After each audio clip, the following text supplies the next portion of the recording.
Hi, welcome to Advanced Math, Unit 12 on vectors, Part B, last page, page 6.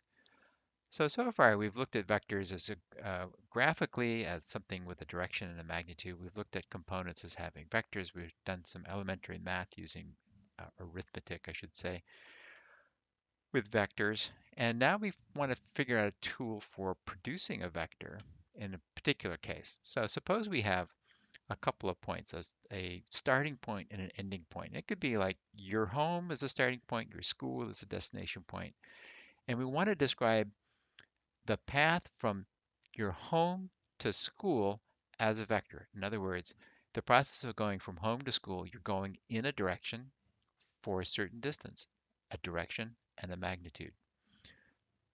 Now, granted, when you go to school, you might follow a twisty, turny path to get there, but each of those little sub paths that you take, from here to the mailbox, from the mailbox to the corner, each of those that can be modeled as a straight line can be represented as a vector, and you could add them all together, and the sum of all those little paths would be equal to a vector that would go directly from your home to school. So, if we do have 2 points in mind, let's come up with a vector that connects the two of them. So this example, we have 2 points that we want to imagine on our plane. And this could be a model for two different cities or your home and school, whatever. Um, so we're going to plot the points on this grid. So point A is at 2, -1. So there's A at 2, -1. And point B is at -3, 5. -3, 5, that's up here. We'll label that -3, 5. Now, let's suppose that those points define a start. So this is the start and the end of a vector. So we want to have this vector that describes the motion that occurs when you go from A to B. So we'll draw in the vector for that.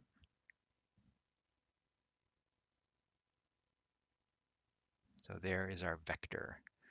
And when we use a destination, a source and a destination, or a beginning and an end point like A and B, we can write that vector using this notation of start point, end point, and then put a little arrow over it. Or sometimes people call it a harpoon. Um, and that indicates this is the vector from point A to point B. And now we want to sketch the component vectors for AB. So remember, component vectors are vectors that are horizontal and vertical or parallel to the x and y axes, which when you add them together, they'll equal the vector you're getting the components of. So a horizontal vector starting here would go to the left, and we'll call that well, it's a horizontal component. And in component form, that vector would be, and I'm writing the angle brackets for component form, it's -5 units. That's the horizontal component because it's to the left, and it's not going vertically at all. And then the vertical component of our vector is going to go starting at that tip of that arrow. It's going to go vertically up to the endpoint of vector AB. And the components of that vector are 0, 6. So these component vectors always will have a 0 in there somewhere. If it's a vertical component, the vertical component vector, the horizontal component of that will be 0 and vice versa. Okay, so the vector AB in component form. So the horizontal component of this AB vector is to the left, and that's represented by this -5. So the horizontal component of vector AB is -5. The vertical component, or y component of vector AB, is this number here. It represents the length of this, and the sign of it, positive, means it's going up, just like the -5 here represented the length of this vector, and the negative part represented the fact that it's going to the left. Okay, so the y component of vector AB is 6. So when we talk about the components of a vector, you'll notice that one of these components is negative. Components may be negative or positive, and the negative or positiveness is telling you which direction it's going. So, for example, vector AB, because the horizontal component is negative, it's telling you that this vector is generally moving to the left. And so as we look at this vector traveling up to the left, there's a to the left part, and that's represented by the negative and the negative 5, and the up part is represented by the positive of the 6. So one really important thing that we want to think about is here, given that we started at point 2, negative 1, and we finished at point negative 3, comma 5, how can we come up with these numbers for the components of AB without going to the trouble of drawing out the component vectors and thinking about what they are and so forth, and then coming up with these numbers for the components? Is there a way we could directly get those numbers from the coordinates of the beginning and the end point? And the fact is, if we look at this component here, negative 5, 0, we're getting the length of this segment. And the length of this segment is literally the difference between the x-coordinate of this point and the x-coordinate of this point. Likewise, the vertical component, this vertical component vector here, is the distance in y, the change in y between this endpoint and this start point. So really what we're doing here is we're looking at the difference in the x coordinates for the points, and we're looking at the difference in the y coordinates of the points. Now, it's not the magnitude of the difference because one of these is negative. So we have to make sure if we're going to calculate these from the beginning and ending points that we subtract the right way. And if we look at the x component of the destination and the x component of the start of this vector, how would we need to subtract them to get that negative 5?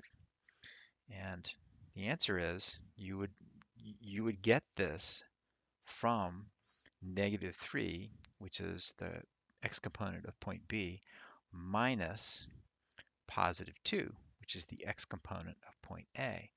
So same thing would hold true for the y component of AB. If we took the y component, y coordinate of point B, and we subtracted the negative 1, which is the y coordinate of point A, we would get 6. So the way of thinking of this is that to do this, you take the end point minus the start point. In other words, the end coordinates, take the coordinates of the ending point and you subtract the corresponding coordinates of the starting point. You will end up with a vector component pair that takes you from the start to the end. Okay, so let's try to codify these as a set of rules and do a little further thinking about this. Given points A, x sub 1, y sub 1, and B, x sub 2, y sub 2, the vector that goes from A to B, so vector AB, we will take the destination x's, we take the destination x component and subtract the starting x component. So the destination x component is x2. The starting x component or x coordinate is x1. So the x2 minus x1. And then for the y components, we'll do the same thing. y2 minus y1. We're taking the destination coordinates, subtracting the starting coordinates. Now, if we're doing vector A, B, and we've subtracted x1 from x2, did the order in which we did the subtraction matter? Does the order of A and B components matter when you're doing a subtraction? Absolutely. If you reverse the order, you're going to get the negative components. They're going to be negatives of what they should be. And here's another question. The magnitude of AB, So we have vector AB in component form. And if I were to sketch out what this looks like, it's A, B, point A, point B, and this is the horizontal component, which in this case is going to be x2 minus x1, and the vertical component, which is y2 minus y1. And again, remembering that A is x2, x1, x1, y1, and B is x2, y2. What we have here is a right triangle, and Pythagoras works. So the magnitude of AB, remember the magnitude of a vector means its length. If we wanted to find the length of vector AB and we know its components, we can use Pythagoras to calculate the length. The length of the hypotenuse is equal to the square root of the sum of the squares of the two legs. So the length of the first leg is x2 minus x1. If we square that and add it to the length of the second leg, which is y2 minus y1, square that, add them, take the square root, we now have a way of finding the magnitude or length of a vector in component form. Now, you don't have to do this based on starting and ending points. If you just have a vector with numbers like 3, 4, and you want to find the magnitude, well, the 3 and the 4 also represent the lengths of two legs of a right triangle. So you can use Pythagoras on this, square the 3, square the 4, add it together and take the square root, and you find the magnitude of that is equal to 5. So Pythagoras rears its head again and solves a great little problem. Now, the last question, does the order of A and B components, and we're referring in this case to this calculation of the magnitude, does it matter what order we put these x components here when we're doing the subtraction? It doesn't matter here. And the answer is, oddly enough, no. Why is that? So if we add these components in a different order, we'll either get a positive result or a negative result, but the magnitude of the result will be the same. And since we're squaring that result, it doesn't matter whether this is negative or positive. The square of it is always going to be the same. Likewise on the y. So when you go to find the magnitude of a vector and you have the coordinates of the starting and the ending points, you want to subtract the like coordinates, the x coordinates, the y coordinates. It won't matter what order you do that in, just for finding the magnitude. And I think that completes. Yes, we're done with part B. Congratulations.